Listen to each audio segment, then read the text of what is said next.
الله لما ناداني هو فصرت warahmatullahi wabarakatuh. Waalaikumsalam warahmatullahi wabarakatuh.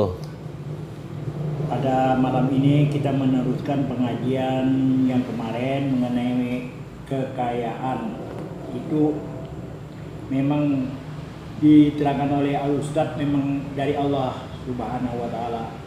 Cuma di dalam surat An-Najm ayat 48 di situ ada ayat yang mengatakan wa annahu wa agna wa aqna, dan sesungguhnya dialah yang memberikan kekayaan dan kecukupan. Iya. Nah, kekayaan di sini tidak berpasangan, kalau logika kita kan berpasangan dengan kemiskinan. Kenapa di sini kecukupan? Apakah kekayaan tersebut atau kemiskinan tersebut tidak dikehendaki oleh Allah? Iya. Kita mohon penjelasan dari Allah. Iya, pertanyaannya ini apakah kemiskinan itu tidak dikehendaki oleh Allah? Ya. Yang justru mungkin pertanyaannya membalik lagi, apakah Allah itu menghendaki kaya sebenarnya pada manusia, bukan kemiskinan. Ya, ya.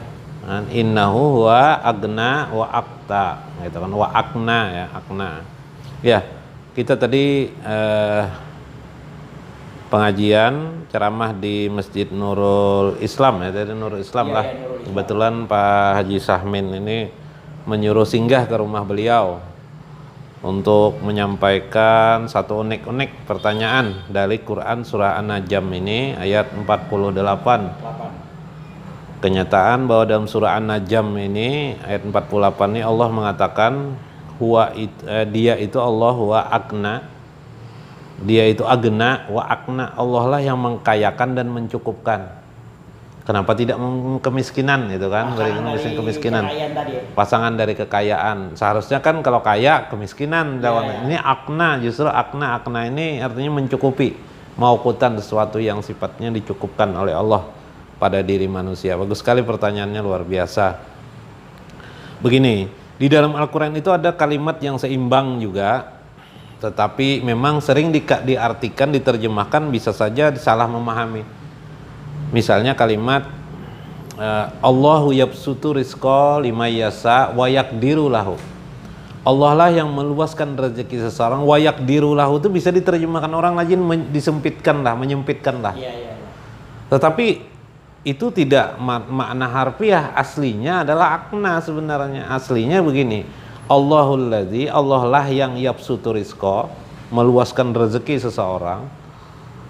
Wayak diru lahu itu artinya bukan menyempitkan sebenarnya, dan mengkadarkan seseorang. Dari kata-kata qadara, yakdiru, qadara itu artinya mengkadarkan seseorang, sama bunyinya dengan ini, dan dialah Allah yang mengayakan kamu, wa akna.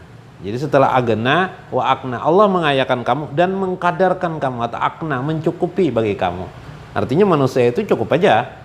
Kenapa jadi, sehingga dalam konteks ini, dalam teks syariah ini, teks wahyu Al-Quran ini, Allah itu tidak ada menghendaki kemiskinan pada seseorang. Lalu kenapa jadi orang ada miskin gitu pertanyaannya? Ya. Kenapa seseorang itu ada miskin? Itu tidak dikehendaki Allah dalam konteks syar'inya.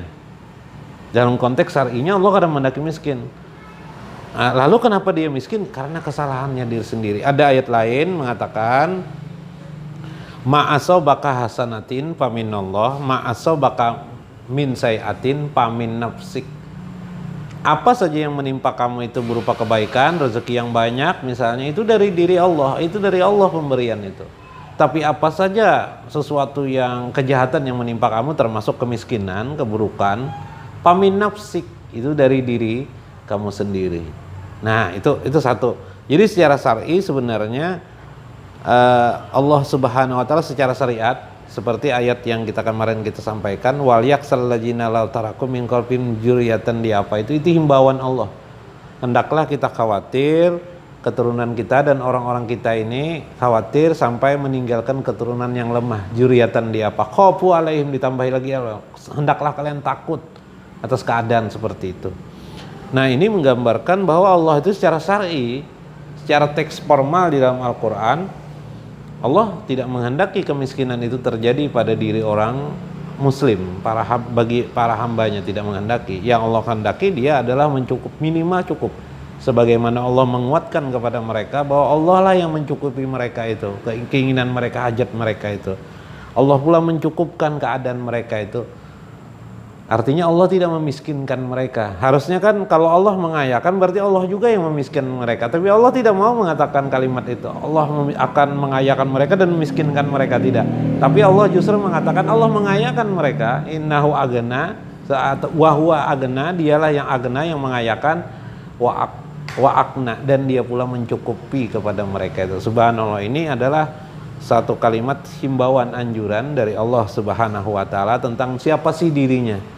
Kalau dalam Aqidatul Awam itu ada yang ditulis oleh Syekh Ali Marzuki Ali itu, oleh Syekh Al-Maki itu, kata-kata kayak ini, dawamul ihsan, abda'u bismillahirrahmani wabirrahimi dawamil ihsan. Allah itu selalu berterus-terusan dengan kasih sayangnya itu dawamil Islam, berterus-terusan juga melakukan kebaikannya. Makanya kebaikan Allah mengayakan orang. Siapa yang tidak ingin kaya? Kemudian Allah tidak memiskinkan. Lalu apa yang dilakukan Allah? Wa akna, Allah pun mencukupi kebutuhan-kebutuhannya, mencukupi, memberikan kadar kepadanya sesuai dengan usaha kemampuannya. Nah, di sini.